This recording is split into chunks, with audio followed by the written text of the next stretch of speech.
নেপালের পার্বত্য অঞ্চলে নেমে এসেছে এক অকল্পনীয় প্রাকৃতিক বিপর্যয়। বুধবার স্থানীয় সময় সকালের দিকে কোনো রকম পূর্ব সতর্কতা বা বৃষ্টিপাত ছাড়াই দেশটিতে নেমে আসে এক প্রলয়ঙ্কারী আকস্মিক বন্যা। নেপালের ভুটেকোশি ও লহেন্দ্র নদীতে নিমিষেই প্রকাণ্ড স্রোত আছড়ে পড়ে, যার ধ্বংসাত্মক প্রভাব স্তব্ধ করে দিয়েছে অন্তত ৩টি জেলাকে।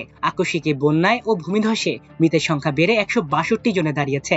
এখনো নিখোঁজ রয়েছেন আরও ৪০৩ জন। নিখোঁজ ৩৪১ জন বিদেশি নাগরিকের বেশিরভাগই ভারতীয় বলে জানিয়েছে কর্তৃপক্ষ।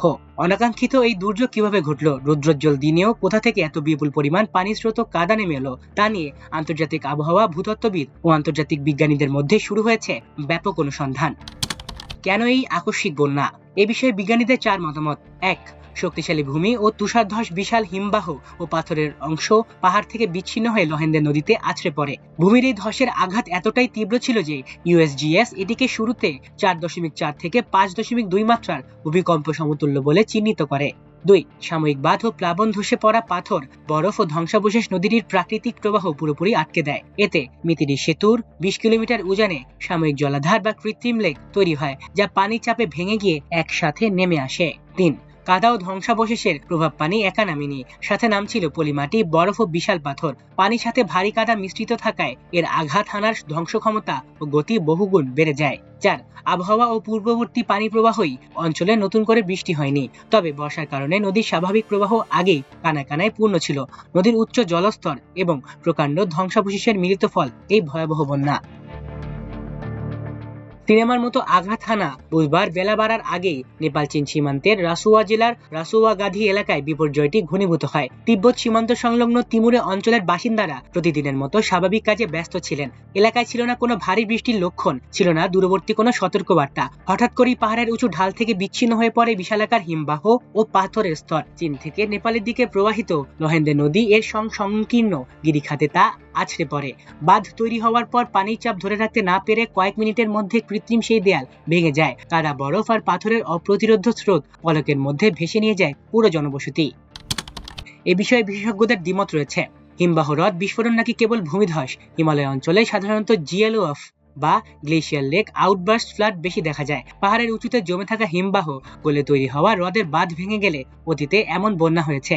গত বছরের ৮ জুলাইও এই একই ভুটেকোশি নদীতে হিমবাহ হ্রদ ভেঙে আকস্মিক বন্যা হয়েছিল। তবে বিজ্ঞানীদের একটি বড় দল প্রাথমিক স্যাটেলাইট উপাত্ত বিশ্লেষণ করে বলছেন এবার পরিস্থিতি কিছুটা ভিন্ন। ক্যালিফোর্নিয়ার বিশ্ববিদ্যালয়ের এই ড্যানিয়েল সুগার বিজ্ঞানীর মতে পাহাড়ি বরফ ও পাথরের স্রোত নদীর তলে সিক্ত মাটি সাথে নিয়ে নেমে এসেছে। বর্ষার কারণে মাটি আগে থেকেই পানিতে পরিপূর্ণ থাকায় এই কাদার তোড় তীব্র আকার ধারণ করে। নেপাল বন্যা পূর্বাভাস বিভাগের প্রধান বিনোদ পরাজুলি চীনের দেয়া স্যাটেলাইট চিত্র নিশ্চিত করে যে তুষার ও ভূমিধসের ফলে সাময়িক বাঁধ তৈরি হয়েছিল। স্বচ্ছ পানির বদলে কাদামাটির তীব্র মিশ্রণই ধ্বংসলীলাকে রূপ দিয়েছে। অন্তরালে জলবায়ু পরিবর্তনের ছায়া বিশ্বজুড়ে দ্রুত বাড়তে থাকা উষ্ণায়নের কারণে হিন্দুকুশ হিমালয় অঞ্চলের সংবেদনশীল হিমবাহগুলো মারাত্মক ঝুঁকিতে রয়েছে। ২০০০ সালের পর এই অঞ্চলে হিমবাহ গলে বরফ হারানোর প্রায় দ্বিগুণ হয়েছে। জলবায়ু গবেষকদের মতে বৈশ্বিক তাপমাত্রা বাড়ার কারণে পাহাড়ের ফাটলে ও বরফের আস্তরণে পানি ঢুকে শিলাগুলোকে অস্থিতিশীল করে তোলে। ফলে যে কোনো মুহূর্তেই বিশাল তুষার বা পাহাড়ের অংশ ধসে পড়ার ঝুঁকি তৈরি হয়। হিমালয়ের কোল ঘেঁষে বসবাসকারী প্রায় ২০ লাখ মানুষের জন্য এই অনিশ্চয়তা দিন দিন বড় নিরাপত্তার হুমকি হয়ে উঠছে। নেপালের জাতীয় দুর্যোগ ব্যবস্থাপনা কর্তৃপক্ষ ও আন্তর্জাতিক পার্বত্য কেন্দ্র স্যাটেলাইট ডেটা ও ড্রোন বিশ্লেষণের মাধ্যমে চূড়ান্ত কারণ অনুসন্ধানে কাজ করছে। তবে এই আকস্মিক দুর্যোগ আবার প্রমাণ করলো প্রকৃতির রূপ বদলের কাছে পার্বত্য অঞ্চলের প্রস্তুতি এখনো কতটা অপ্রতুল। কোন রকম বৃষ্টিপাত ছাড়াই নদী যে কিভাবে আয় লোকালয়ে গ্রাস করে নিতে পারে, নেপালের এই বন্যা তার এক জ্বলন্ত ও নির্মম উদাহরণ। নেপালের রুশুয়া নামের পাহাড়ি জেলাটির জনসংখ্যা প্রায় ৫০,০০০। সবচেয়ে ক্ষতিগ্রস্ত এই এলাকায় বেশ কয়েকটি জলবিদ্যুৎ প্রকল্প রয়েছে। নেপালের জাতীয় দুর্যোগ ঝুঁকি হ্রাস ও ব্যবস্থাপনা কর্তৃপক্ষ জানিয়েছে নেপাল চীন সীমান্ত ক্রসিং থেকে প্রায় ২০ কিলোমিটার উত্তর পূর্বে একটি ভূমিধসের কারণে লেনদেন নদীতে এই হিমবাহ মিশ্রিত বন্যা দেখা দেয়। প্রাথমিক প্রতিবেদনে ভূকম্পনের কারণে তুষারধস এবং এর জেরে এই বন্যা হতে পারে বলে ইঙ্গিত দেওয়া হয়েছিল। তবে ওই সংস্থার ভূতত্ত্ববিদ প্রকাশ পোখরেল জানান ভূমিকম্পই এই ট্র্যাজেডির মূল কারণ কিনা তা এখনো স্পষ্ট নয়। প্ল্যানেট ল্যাবসের ছবিগুলো পর্যালোচনা করে প্রকাশ পোখরেল বলেন নেপাল অংশে একটি বরফ ও পাথরের ধসের কারণেই এই আকস্মিক বন্যা হয়েছে।